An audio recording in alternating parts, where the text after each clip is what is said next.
नमस्कार दोस्तों। आज का सब्जेक्ट है फ्लूइड मैकेनिक्स। और फ्लूइड मैकेनिक्स के अंदर आज हम लोग समझेंगे मेटा सेंटर किसे कहते हैं और मेटा सेंटर हाइट क्या होती है। समझने के लिए वीडियो पूरा देखें और जो मैं समझाता हूं उसको ध्यान से सुनें। आप लोग बोलते होंगे कि मैं बार बार क्यों बोलता हूं वीडियो पूरा देखने का और ध्यान से सुनने का, क्योंकि हम लोग जानते हैं बहुत सारे ऐसे स्टूडेंट हैं जो वीडियो का नोटिफिकेशन देखते ही ये सोच लेते हैं कि बाद में देखेंगे, और जो लोग बाद में देखेंगे ऐसा सोच के छोड़ देते हैं, फिर वो नहीं देखते हैं। इसलिए मैं बोलता हूं अभी वीडियो पूरा देख लें और ध्यान से सुन लें। तो चलते हैं, स्टार्ट करते हैं। सबसे पहले कुछ एग्जाम्पल से समझते मेटा सेंटर क्या होता है। तो यहां पर हमने मान लिया एक कोई बॉडी है, क्या एक बॉडी है जो मैं यहां पर बना देता हूं ऐसा। हमने मान लिया क्या एक हमारे पास बॉडी है, इनको ध्यान से समझना है। यह क्या आधी के किसमें आधी हमने मान लिया किसमें डूबी हुई, वाटर में डूबी हुई। यहां पर वाटर का ऐसा सिंबल बना देता हूं। हमने किसमें डूबी हुई, वाटर में डूबी हुई है। कैसी डूबी, आधी डूबी हुई है, ये वाटर में आधी डूबी हुई है। अब हम लोगों ने जैसे कि जो बाउंसी या बाउंड फोर्स क्या होता है समझा हुआ था, उसके कारण हमने मान लिया जो बॉडी है इसका एक क्या है नॉर्मल, या इसका कोई ना कोई एक्सेस होगा। ये क्या मान लिया हमने, नॉर्मल एक्सेस मान लिया। हमने क्या मान ली, नॉर्मल एक्सेस। नॉर्मल एक्सेस हमने मान लिया। अब नॉर्मल एक्सेस है तो इसका हमने मान लिया कि जो ग्रेविटेशनल फोर्स है इसका कहां पर लग रहा है, हमने मान लिया यहां पर लग रहा है। इसको क्या बोलते हैं हम, ग्रेविटेशनल फोर्स लग रहा है, और इसको हम क्या बोलते हैं, जी। इसे हमने डॉटेड कर दिया। अब ये बॉडी है इस वाटर के अंदर तैर रही, हम लोग जानते हैं। तो तैरती कब है, जब इसके अंदर जो बाउंड फोर्स है वह एक्ट होता है। तो हमने मान लिया इसके अंदर जो बाउंड फोर्स है यहां पर एक्ट हो रहा है, इससे ऐसा इसका डायरेक्शन बता दिया। इसको मैंने किस नाम से दे दिया, बी पॉइंट मान लिया। क्या मान लिया, बी पॉइंट मान लिया। बाउंड फोर्स भी आप सब लोग समझते क्या होता है, और जो हमारा ग्रेविटेशनल फोर्स है ये भी जानते हैं। ग्रेविटेशनल फोर्स हमेशा कहां पर लगेगा, जो भी बॉडी है उसका जो फोर्स लगेगा ग्रेविटेशनल फोर्स, वह हमेशा क्या डाउनवर्ड डायरेक्शन में और वर्टिकल दिशा में लगता है, जैसा मैंने यहां पर लगा दिया। और जो हमारा जो बाउंड फोर्स है यह किसके कारण लगता है, ये जो दो प्रेशर डिफरेंस होता है, जो लिक्विड का प्रेशर और बॉडी का है, इनके कारण लगता है बाउंड फोर्स। और बाउंड फोर्स हमेशा जो ग्रेविटेशनल फोर्स है उसका क्या करता है, विरोध करता है या उसके अपोजिट डायरेक्शन में लगता है। इसलिए बॉडी क्या होती है यहां पर, ये तैरती रहती है। तो किसके फोर्स के कारण तैरती रहती है, बाउंड फोर्स के कारण। तो बाउंड फोर्स हमने मान लिया इसके अपोजिट में लग रहा है, ए बी मान लिया। अब हमने ऐसा मान लिया कि ये जो बॉडी है इसको मैं थोड़ा क्या करते हैं, थोड़ा ऑस्किलेट करते हैं, मतलब थोड़ा झुका देते हैं। क्या करते हैं, थोड़ा टिल्ट कर देते हैं, ऐसा बोल सकते हैं। हमने क्या मान लिया, टिल्ट कर दिया किसी एंगल से। क्या कर दिया, एंगुलर डिस्प्लेसमेंट बोल सकते हैं इसको। क्या मान लिया हमने, एंगुलर। चलो आगे लिखते हैं इसको। हमने मान लिया यही क्या है, इसकी सरफेस मान लेते हैं हम, और यहां पर इसी बॉडी को हम क्या करते हैं, थोड़ा सा तिरछा कर देते हैं। ऐसा तिरछा कर दिया मैंने बॉडी को, ऐसा हमने ये तिरछा कर दिया, तिरछा। ये हमने क्या कर, ये सेम बॉडी है यही वाली, इसको मैंने ऐसा क्या कर दिया, तिरछा कर दिया। और जी सरफेस बना दे जैसी तैसी, ये तिरछी कर दी मैंने। सेम बॉडी है, इसको हमने मान लिया किसी एंगल से डिस्प्लेसमेंट कर दिया। अब यहां पर डिस्प्लेसमेंट कर दिया तो इसकी जो नॉर्मल एक्सेस है वह कैसी हो जाएगी, इसके जैसी एक्सेस होगी, हमेशा वैसी एक्सेस बना दें हम। एक्सेस कैसी हो जाएगी, ऐसी हो जाएगी। ये क्या हो जाएगी, इसकी नॉर्मल एक्सेस, क्योंकि ए एक्सेस से क्या होगा, इधर को झुक जाएगा। तो ये क्या होगी, हमारी नॉर्मल एक्सेस हो गई। क्या हो गई, नॉर्मल एक्सेस हो गई। अभी नॉर्मल एक्सेस हो गई और डिस्प्लेस क्या हो गई, एंगुलर डिस्प्लेसमेंट लिख दें, इससे आप एग्जाम में जब बनाए तो ऐसा बना सकते हैं, एंगुलर डिस्प्लेसमेंट, एंगुलर डिस्प्लेसमेंट। तो ये एंगुलर डिस्प्लेसमेंट होगी। अब हम यहां पर देख रहे हैं जो ग्रेविटेशनल फोर्स है यह हमेशा कैसा लगता है, नीचे की ओर डाउनवर्ड डायरेक्शन में। तो इसका जो सेंटर था, जो भी यहाँ पॉइंट है जिस पर लग रहा था, तो ये तो नीचे की ओर लगेगा, तो इसकी पोजीशन तो हमेशा ऐसी रहेगी।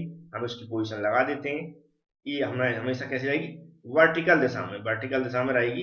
ये हमने फोर्स क्या मान लिया, हमारा क्या मान लिया पॉइंट जी है जिस पर ये पॉइंट लग रहा फोर्स लग रहा था ग्रेविटेशनल फोर्स, इसको मैंने क्या मान लिया डब्ल्यू फोर्स है जो नीचे की ओर लग रहा है ग्रेविटेशनल फोर्स। किस पॉइंट पर जी, और हमेशा कैसा लगता है ग्रेविटेशनल फोर्स वर्टिकल डायरेक्शन में नीचे की ओर लगेगा। अब ये टिल्ट हुई नॉर्मल टू द एक्सिस, तो इसका जो पॉइंट है ये पॉइंट तो वहीं पर है लेकिन बॉडी टिल्ट हो गई। तो बॉडी टिल्ट होने के कारण ये जो पॉइंट है ये जिस पोजीशन पे वहीं पर रहेगा। मैंने मान लिया इसकी पोजीशन कहाँ थी, इसकी पोजीशन बना देते हैं अभी। तो वो तो सीधा नीचे से एक्ट कर रहा है, नीचे से एक्ट कर लिया मैंने, मान लिया कहां पर एक्ट कर रहा है, ऐसा यहां पर ऐसा मान लिया हमने नीचे से एक्ट कर रहा है। इस फोर्स को क्या बोलते हैं, यहां पर एक पॉइंट बना देते हैं। कौन सा फोर्स है, बाउंस फोर्स, मतलब क्या एफ बी लिख दे, बी मीन्स बाउंस फोर्स। ये क्या लग रहा है बाउंस, क्योंकि नीचे से लग रहा है तो ये बॉडी पे नीचे से लगेगा, इसकी घूमने से और ना घूमने से कोई मतलब नहीं, तो ये सीधा ऐसा लग रहा है। तो हमने ये मान लिया हमने पॉइंट, जैसे कि मान लो ये जो पॉइंट था डिस्प्लेसमेंट, इसको भी दिखा देते हैं। ये पॉइंट वैसे कहां लग रहा था, इन दोनों की सेम डायरेक्शन में लग रहा था, ये बी पॉइंट था। लेकिन बॉडी टिल्ट होने के कारण, थोड़ा झुकने के कारण इन दोनों की पोजीशन कैसे हो गई, ये वर्टिकल दिशा में लग रहा है तो नीचे को पूरा वेट ऐसा हो गया, और नीचे से वाटर से जो फोर्स लग रहा है जो उसे हम बाउंस फोर्स बोलते हैं, वो नीचे से एकदम ऊपर की ओर लगेगा। तो हमने मान लिया ये कहां है, यहां पर लग रहा है नीचे से ऊपर। अब यदि इसको हम ऊपर की ओर बढ़ाएं, इसको हम यदि ऊपर की ओर ऐसा डॉट डॉट ले जाएं, ऐसा डॉट डॉट ले जाएं, तो ये क्या करेगा, जो नॉर्मल एक्सेस है उसको कहीं ना कहीं कट करेगा। क्या करेगा, नॉर्मल एक्सेस उसको कहीं ना कहीं कट करेगा। तो इंटरसेक्शन पॉइंट बोल सकते हैं इसको, क्या होगा इंटरसेक्शन पॉइंट है कि हमने जो हमारा बाउंस फोर्स है जिस पॉइंट पर एक्ट हो रहा है उसको सीधा ऊपर की ओर बढ़ाया, और जो हमारी नॉर्मल एक्सेस है उसको कहीं ना कहीं कट करेगा। हमने इसको क्या मान लिया, एम पॉइंट मान लिया। क्या मान लिया, एम पॉइंट मान लिया। कहा, इस पॉइंट को। समझ में आया, क्या किया, मेरे पास कोई बॉडी है नॉर्मल स्टैटिक लिक्विड में, हमने उसको उसको छोड़ दिया और उसको मान लिया मैंने आधी डूबी हुई है, आधी तैर रही है। तो उसमें जो नॉर्मल पोजीशन में है तो उसकी एक नॉर्मल एक्सिस होगी, और नॉर्मल जब उसका हमने कहा मान लिया एक जो सेंटर पॉइंट है जहां पर हमारा ग्रेविटेशनल फोर्स लग रहा है उस पॉइंट में, अब ये नॉर्मल रखी हुई तो सीधा लगेगा, तो नॉर्मल ऑफ द एक्सिस लगेगा, मतलब एक्सिस के ऊपर ही लगेगा। और जब ये नॉर्मल रखी तो जब हमारा वाटर है तो वो भी एकदम नीचे से ऊपर की ओर लग रहा है, तो उसके सीधी उसी एक्सिस पे दोनों फोर्स लगेंगे।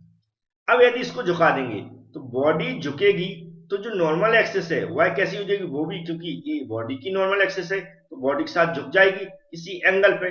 जब वह एंगल पे झुक जाएगी, लेकिन जो पॉइंट है जहां से जिस सेंटर पॉइंट है जहां पर ग्रेविटेशनल फोर्स लग रहा है वो वहीं पर लगेगा। तो सेंटर पॉइंट हमने वही इस तरह रखा है, लेकिन ग्रेविटेशनल फोर्स की डायरेक्शन हमेशा कैसी होती है, वर्टिकल होती है, नीचे की ओर होती है। तो वर्टिकल है नीचे की ओर, जैसे तैसे मैंने लगा दिया। अब इसके अकॉर्डिंग देखें तो बॉडी जिस तरह टिल्ट हुई नीचे से, जो वाटर है बाउंस फोर्स लगाएगा, तो हम जानते हैं वो भी कैसा लगेगा, ऊपर की ओर लगेगा। कोई तिरछा तो होगा नहीं, सीधा वर्टिकल लगेगा। वो भी हमने नीचे से वाटर से मान लिया मैंने एकदम फोर्स लग रहा है ऊपर की ओर, ये लग रहा है यहाँ पर मान लिया मैंने बॉडी जिस तरह तिरछी हुई उसके हिसाब से। तो इसको कोई भी नाम वगैरह दे सकते हैं, एफ बी मैंने लिख दिया, बाउंस फोर्स हो गया। ऐसे बी अगर ए पॉइंट था जहां पर पहले लग रहा था, पहली पोजीशन दिखा रहा है, और हमारा ये क्या हो गया, B1 मान लिया। ये जो पॉइंट है पॉइंट को नाम दे दिया B1। अब इस पॉइंट को यदि हम ऊपर की ओर सीधा वर्टिकल दिशा में लाइन ले जाएं तो नॉर्मल एक्सिस को कहीं ना कहीं कट करेगा। तो जहां पर कट करेगा उसी पॉइंट को हम क्या बोलते हैं, मेटा सेंटर बोलते हैं। क्या बोलते हैं, मेटा सेंटर। या फिर इसे दूसरी तरह से एक और तरीका है, जिसे यहां पर भी लिख दिया, क्या क्या लिख दिया, as the point about which a body start oscillates when the body is tilt. जिस पॉइंट पर ये बॉडी ऑस्किलेट होना स्टार्ट होती है, या क्या होती है, कहते हैं जिस पॉइंट पर किसी एंगल पर टिल्ट हो रही है उसी पॉइंट को हम क्या बोलते हैं, मेटा सेंटर। या फिर जो दूसरा भी हम भी डेफिनेशन यहां पर लिख दिया, देखो, the Meta centre may also be defined as the point at which the line of action of the force, जो फोर्स लग रहा है बाउंस फोर्स से, उसका लाइन ऑफ एक्शन कौन सा है, ये ऊपर line of the action force of bounce will meet at the normal axis of the body when the body is given small angular displacement. तो इस पॉइंट को क्या बोलते हैं हम, जहां पर इंटरसेक्ट हो रहा है, जो लाइन ऑफ एक्शन वाला जो बाउंस फोर्स उसकी line of action normal axis की जिस पॉइंट पर मिल रही है उसी पॉइंट को हम क्या बोलते हैं, मेटा सेंटर बोलते हैं। तो ये भी आपको समझ में आ गया होगा। अब बात करते हैं हम किसकी, मेटा सेंटर हाइट क्या होती है। अब जो यहां पर ये लिख रहा है ए एम, इसको क्या बोलते हैं, Meta centre point. Meta centre, Meta centre बोलते हैं।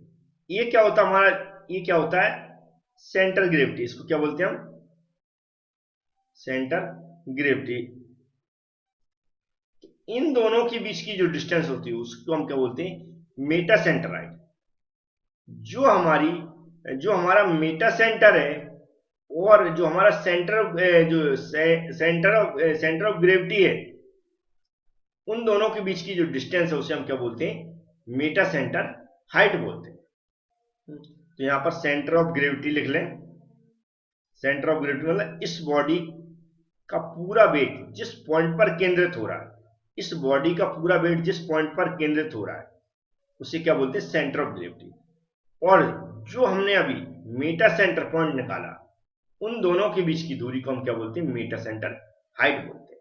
उम्मीद है ये मेटा सेंटर किसे बोलते हैं और मेटा सेंटर हाइट क्या होती है, दोनों ही बातें समझ में आ गई होंगी। इसलिए मैंने क्लियर यहाँ पर डेफिनेशन लिख दी है, उस डेफिनेशन को मैंने बड़े अच्छे से एक्सप्लेन कर दिया है, तो बड़े अच्छे समझ में आ गया होगा। Thank you friends.